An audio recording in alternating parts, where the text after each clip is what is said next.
Now coming to the understanding of the leads. Einthoven primarily identified the limb leads. The limb leads are connected to the right arm, left arm and left foot. Why it is connected in this like this? Because it is in the direction of the heart. So it is connected in the right arm, left arm and left leg. And this triangle, what is this triangle called as? This triangle is nothing but our Einthoven triangle. This is our Einthoven triangle. Now what are the leads? From right arm to left arm, it is called as lead 1. This is our lead 1. From the right arm to the left leg, it is called as lead 2. And finally, from the left arm to the left leg, it is called as lead 3. So these are the 3 limb leads connections. And here we have to understand which lead is positive and which lead is negative with respect to the diagram. The Einthoven has devised this very nicely. Whenever any depolarization wave, that is a positive wave, is going towards a positive terminal, like left leg is positive terminal, it will give most of the deflections in positive. So he devised that to be the left limb always positive. And the right arm, it is facing away from the heart. Since it is facing away from the heart, we are trying to keep this potential always negative. And the left arm will change accordingly. We'll try to write it down. So the left leg is always positive. It's kept always positive. Why? Because it is in the direction of the heart. The right arm is away from the heart, so it is always kept negative. So when the right arm is negative, the left arm will be positive in case of a lead 1. The positivity is already taken in a lead 3 by the left leg. So the connection will be negative here and positive there. So these are the limb leads connections. So again, just a revision. In lead 1, the negativity is in the right arm and positive terminal will be in the left arm. In lead 2, the negative terminal will be the right arm and the positive terminal will be the left leg. The left leg will be always positive because it is facing in the direction of the heart. Then lead 3, the left arm is negative and left leg is always positive.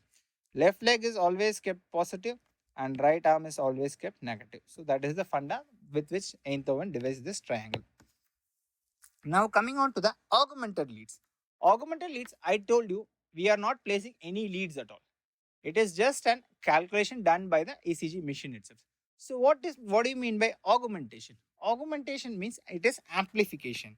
Like it is amplification. What it is amplifying? It is amplifying the potential that is already recorded by a particular lead. For example, we have placed already a lead in the left arm, right arm and the left foot. So these 3 regions will be amplified. So it is called as augmented VL, VR and VF. VL is for the left arm and R is for the right arm. Then F is for the foot, left foot. So how much augmentation it is giving? Suppose if the waves are very small, we will not be able to analyze it easily. So this what it is doing is it is augmenting and giving us a higher amplitude, but all the dimensions and all the characteristics recorded from that particular lead will be same. It is just the amplification of the voltage, but characteristics will be exactly the same. How much amplification it is doing? How much augmentation it is doing?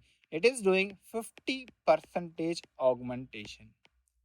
So they can give you an example wherein they will ask you if a particular lead is having, if the left arm is showing a potential of 2 millivolt, then what is the augmented lead AVL will show? Augmentation is 50%. How much is 50% of 2?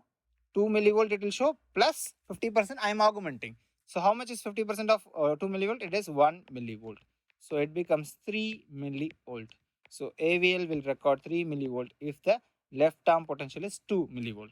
Why? Because it is augmenting 50%. So this value we have to remember 50%.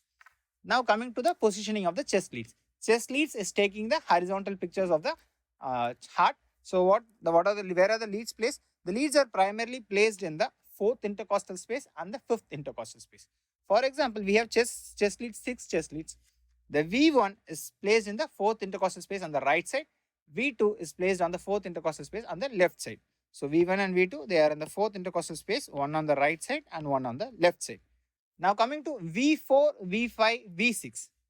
V4, V5, V6. All of them are in the 5th intercostal space.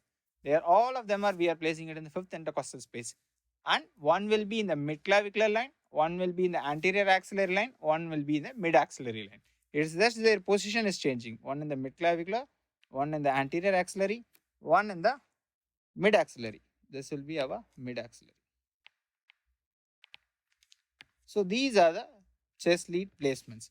Then where one lead we have left it, which is V3. The V3 is placed between V2 and V4. The V3 is placed between V2 and V4. So these are the position of the chest leads. So chest leads will put, limb leads will connect, augmented leads will be calculated on its own. Then one more lead we will place it on the right leg. It is nothing but for the grounding. It is usually black in color and we place it on the right limb. It is for the grounding. So this is all the positioning and placements of the leads, and now we have a basic understanding of how the potentials will be recorded.